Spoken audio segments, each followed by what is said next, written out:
السلام علیکم، آپ دیکھ رہے ہیں دنیا نیوز اور میں ہوں ماہم عباس اور میں ہوں آپ کے ساتھ تحریم فاطمہ۔ سب سے پہلے ہم بات کریں گے صدر مملکت آصف علی زرداری نے اسرائیلی جارحیت کی شدید مذمت کی۔ کہا کہ فلسطین میں صحت اور تعلیم کا ڈھانچہ بری طرح تباہ ہو چکا ہے۔ اسرائیل غزہ میں مظلوم فلسطینیوں کی نسل کشی کر رہا ہے۔ اسرائیل کی جارحیت سے خطے کے امن کو شدید خطرہ ہے۔ عالمی برادری اسرائیلی جارحیت روکنے میں ناکام ہے۔ اسرائیل لبنان اور یمن میں بھی معصوموں کا خون بہا رہا ہے۔ سلامتی کونسل خطے میں امن اور استحکام یقینی بنائے۔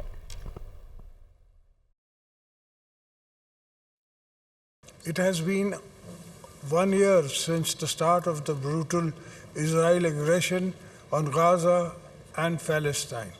Further expanded this brutal campaign targeting the innocent people of Lebanon, Syria, and Yemen. Pakistan is deeply concerned over the escalation of hostilities in the Middle East and strongly condemns. It is regrettable that the international community has failed to stop Israel from committing its ongoing genocide in Palestine, especially in Gaza. We believe that peace in the Middle East cannot be achieved without resolving the Palestinian issue in accordance with the UN Security Council resolution. ایسے میں وزیراعظم شہباز شریف کہتے ہیں کہ کیا مسلمانوں کا خون دیگر ملکوں کے لوگوں سے سستا ہے؟ عالمی طاقتیں ہر مسئلے کے حل کے لیے میدان میں آتی ہیں۔ ہمیں عالمی ضمیر کو جگانا چاہیے۔ غزہ میں قتل و غارت کو روکنا ہمارا فرض ہے۔ ہمیں اپنے فیصلے جرأت کے ساتھ کرنے چاہیے۔ فلسطین کے 2 ریاستی حل کی نہیں، آزاد ریاست کے قیام کی حمایت کرنی چاہیے۔ عالم اسلام کو فلسطین کے مسئلے کے حل کے لیے عملی اقدامات اٹھانے چاہیے۔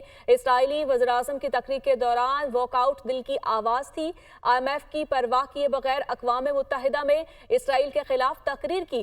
ہمیں مقبوضہ کشمیر میں جاری مظالم کی بھی پرزور مذمت کرنی چاہیے۔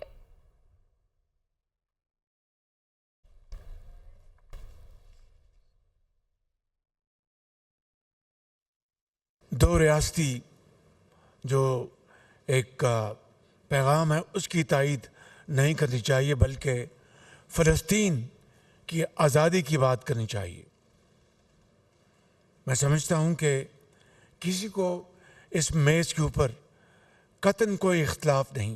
فلسطین کی آزاد ریاست کا قیام اور القدس شریف اس کا حتمی دارالخلافہ ہونا چاہیے۔ مسلمانوں کا خون خدا نخواستہ ان کے خون سے کچھ سستا ہے۔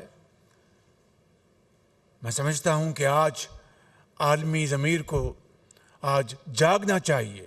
نیتن یاہو تقریر کرنے آ رہا تھا، جو ہی وہ آئے ہمارا پورا وفد ہم واک آؤٹ کر گئے۔ میں سمجھتا ہوں کہ یہ باتیں یہ کوئی بتانے کی باتیں نہیں ہیں، یہ دل کی اتھاہ گہرائیوں سے یہ باتیں ہیں۔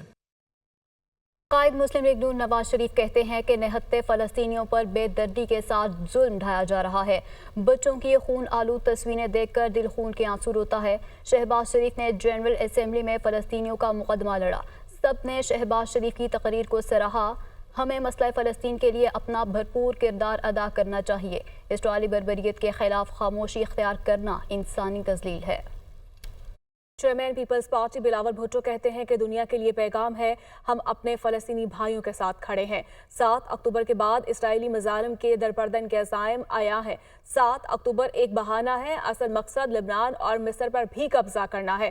ہمیں عالمی فورم پر اسرائیلی سازش کو بے نقاب کرنا ہوگا۔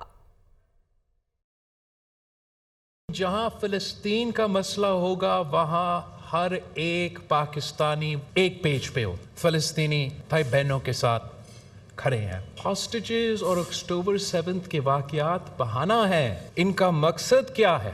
مقصد اب صرف یہ نہیں کہ پورا کا پورا فلسطین پہ قبضہ کرنا ہے۔ مقصد یہ صرف نہیں کہ غزہ پہ اور ویسٹ بینک پہ نشل کشی کرنا ہے۔ وجہ یہ بھی ہے کہ لیبنان پہ بھی قبضہ کرنا ہے۔ آج بھی یہ جنگ کے پیچھے وہ اکتوبر 7 کے ہاسٹیجز ہیں، تو ہمیں بتایا جائے کہ کتنے ہاسٹیجز یمن میں موجود ہے، کتنے ہاسٹیجز لیبنان میں موجود ہے، کتنے اسرائیلی ہاسٹیجز ایران میں موجود ہے۔ خدا نہ خواستہ اگر آپ یہ فیصلہ کرتے ہو کہ باقاعدہ جنگ کی ضرورت ہے تو اس کمرے میں بیٹھے ہوئے ایک بھی شخص نہیں ہے جو آپ کے ساتھ اس دن شانہ بشانہ کھڑا نہیں ہوں گے۔ وزیر اعظم شہباز شریف کی اسلام آباد میں چینی سفارتخانے آمد۔ وزیر اعظم کی پاکستان میں تعینات چینی سفیر جانگ زی ڈونگ سے ملاقات۔ وزیر اعظم کا چینی سفیر سے کراچی میں چینی قافلے پر دہشت گرد حملے پر اظہار تعزیت۔ وزیر اعظم کا دہشت گرد حملے میں چینی باشندوں کے ہلاک ہونے پر شدید دکھ کا اظہار۔ اس واقعے کے ذمہ دار افراد کی جلد شناخت کے لیے حکومت مکمل طور پر متحرک ہے۔ مزید بھی کہا کہ پاکستان میں موجود چینی بھائیوں کے جان و مال کا تحفظ ہماری اولین ترجیح ہے۔ پاکستان اور چین کے تعلقات کو نقصان پہنچانے کی گھناؤنی سازش کو برداشت نہیں کیا جائے گا۔ اس واقعے کی تحقیقات میں ذاتی طور پر میں خود کر رہا ہوں۔ غیر ملکیوں کے لیے سیکیورٹی انتظامات کو مزید مضبوط کیا جائے گا۔